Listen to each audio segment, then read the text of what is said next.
Tu m'as fait rire. C'était mal joué. Quand je fais de la prévention sur les applis, il y a des questions que je lis souvent. Et ben on va y répondre maintenant.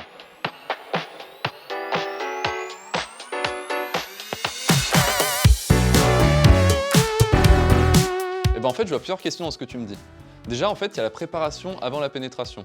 Au niveau de l'anus, il y a des muscles hyper puissants qui ont besoin d'être préparés pour être dilatés avant la pénétration. Pour faire ça, tu peux utiliser des objets, comme par exemple God, plug, etc. Des doigts ou même des langues. En fait, c'est à voir entre vous ce que vous avez envie de faire, ce qui peut vous amuser. C'est une préparation, un petit massage au final. Ensuite, c'est possible que tu sois stressé par la vie en général ou justement par l'acte qu'il va y avoir.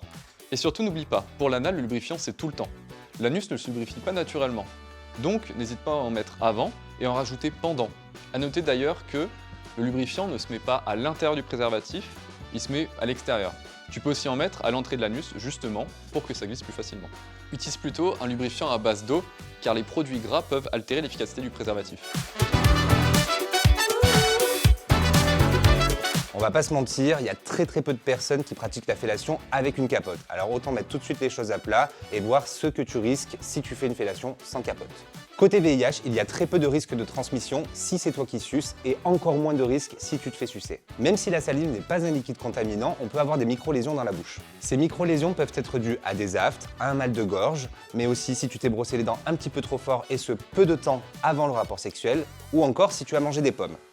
Et d'ailleurs, il paraît que les pommes vertes, ce sont les pires pour les micro-lésions. Ces micro-lésions sont au final des portes d'entrée, car il y a du sang pour une potentielle contamination à VIH.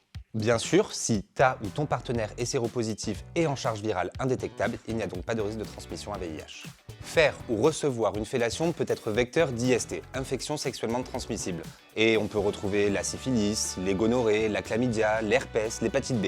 N'hésite pas à faire un dépistage après une prise de risque ou tous les 3 mois si tu es multipartenaire. La plupart des IST sont souvent asymptomatiques et ne se voient pas. Pour pratiquer la fellation de manière safe, voici quelques petits conseils. Tu peux commencer par regarder s'il n'y a pas de signe d'IST sur le pénis du partenaire, par exemple comme des lésions, des écoulements ou des petits boutons. Ne pas recevoir de sperme en bouche. Si tu as des petites blessures dans la bouche, peut-être que pour cette fois-ci, il vaut mieux éviter la fellation et faire appel à son imagination pour trouver un autre moyen de se donner du plaisir. Et bien sûr, le nec plus ultra du safe, c'est de mettre un préservatif afin d'éviter toute contamination VIH ou IST. On te conseille quand même de prendre les préservatifs les plus basiques possibles, c'est-à-dire sans lubrifiant, sans parfum, simple.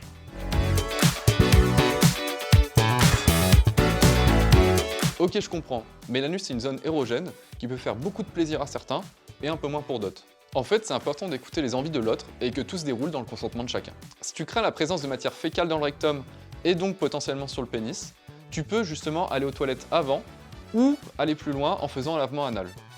Pour un tuto lavement anal, je te laisse aller voir sur le site How to Clean Your Ass, tu verras, c'est super bien expliqué. Alors non. Bon ok, on peut développer un peu plus.